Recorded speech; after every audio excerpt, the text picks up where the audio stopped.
Part 2. I hid under my abusive mother's back porch. I found my deceased father while I was down there. I had never seen a grown woman turn pale before. Many things became confusing from that moment on.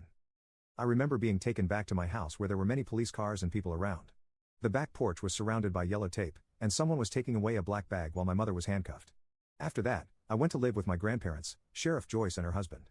I tried to ask what had happened and who Leo was, but I was always silenced. I was too young to know, but life got much better. Grandma was the best woman I could have hoped for in my life. We went out on weekends to the movies where she would let me have a giant soda even though I had to go to the bathroom halfway through the movie. When I asked if I could drink at 13, she let me try a beer. I spat it out and never touched it again. She never judged me for my love of art, letting me paint my room several times over the years. I felt safe by her side. She never raised her hand against me. When I turned 16, Grandma took me back to my mother's house.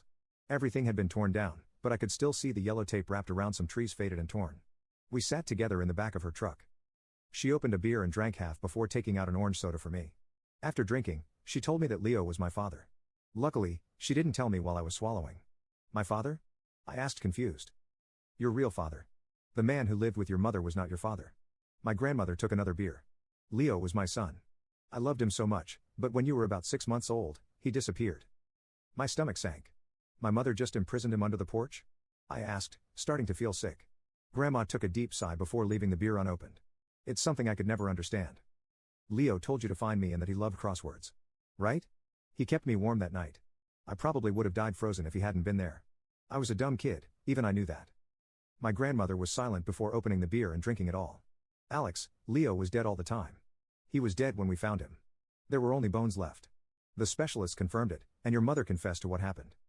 They had a fight, and she pushed him down the stairs. He broke his neck. She clenched her fists. I knew she had something to do with his disappearance, but I never had proof until you walked into my sheriff's office covered in dirt and told me he was under the porch. I was in shock. I couldn't breathe. All I could do was nod, but I saw him. He was alive. He had that butterfly necklace. I remained silent when Grandma took a small evidence bag out of her pocket. It was the necklace. As I looked at the now empty lot, the cold air seeped into my skin, a deep fear creeping into my bones. Grandma started the car, her expression somber and unwavering. It was then that I noticed something out of place in her expression. Something that reflected my own fear. Grandma, I said, swallowing hard. What is this? She took a deep sigh, her fingers drumming on the steering wheel before finally responding. You said Leo, your father, kept you warm that night. She seemed to be struggling with something, her words caught in her throat. Finally, after what seemed like an eternity, she turned to me with a pale face, her eyes full of concern. Your father wasn't the only one your mother buried under that porch, Alex. My heart pounded in my chest. I felt a chill run down my spine as I looked at Grandma. My mind unable to comprehend what she was saying. What do you mean? I choked on the words, my throat dry. Are you saying that I choked on the words, my heart pounding. Are you saying there are more people under the porch? She simply nodded, a tormented look in her eyes. At that moment, the fear I had felt amplified, enveloping me like a suffocating shroud. Leo wasn't the only one. There were other men my mother had betrayed, deceived, and killed. My grandmother opened the glove compartment as she explained. She claimed it was a tradition. She tried to explain it to me, saying it was some kind of ritual. I didn't believe her until we discovered she was serious. That cursed our entire family. I saw tears in her eyes. She took out a gun wrapped in a towel. I began to tense up. Grandma, what are you doing with that?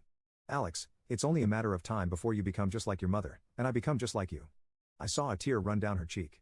She put the gun in my hand and whispered in my ear, pull the trigger so I don't have to. I'll go right after.